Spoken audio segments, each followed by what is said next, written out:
Welcome to 2014, the year of hard choices. That's according to the Chancellor, George Osborne, who handed us all a massive dose of economic Alka-Seltzer this morning. Just as you heard that things were improving, he's outlining plans to slash public spending by another £25 billion. He called for permanent cuts to Britain's welfare system without specifying exactly where. Enter Deputy Prime Minister Nick Clegg, who called it a monumental mistake and said the burden would unfairly fall on those with the narrowest shoulders. Our economics editor Faisal Islam has this report.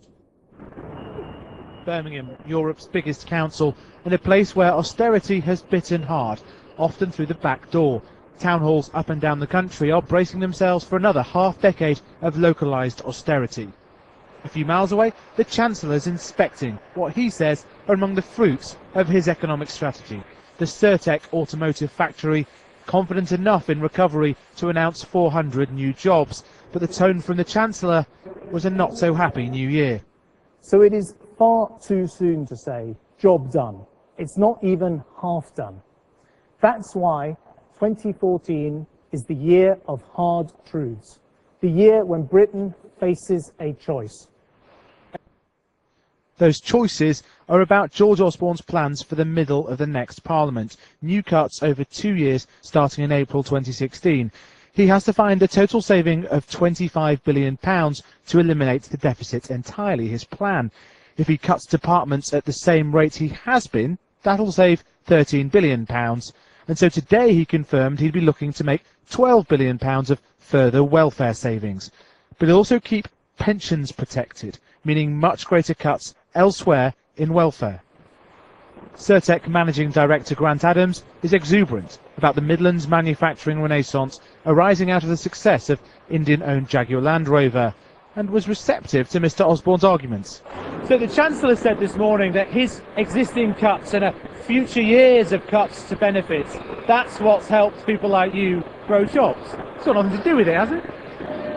I think that in terms of, he made the comment, he said, if we don't cut welfare, what else do we cut?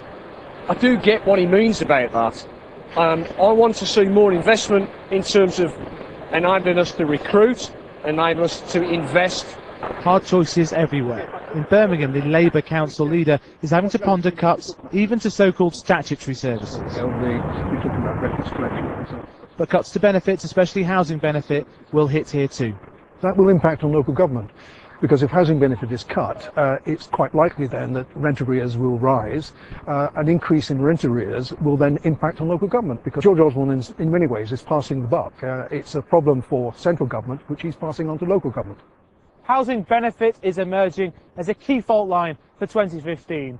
Labour want to spend a bit more because they want to reverse what they call the bedroom tax. The Conservatives hinting very strongly at targeting the under 25s. But there's no chance you'd get that £12 billion saving from this alone, and it shows just how tough things are if you choose to protect pensioners, because you then have a really hard choice.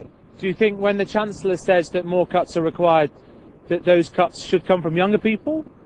No, I don't think he should take them off younger people to give it to the old. He should maintain the older people. He certainly shouldn't rob them from the younger people.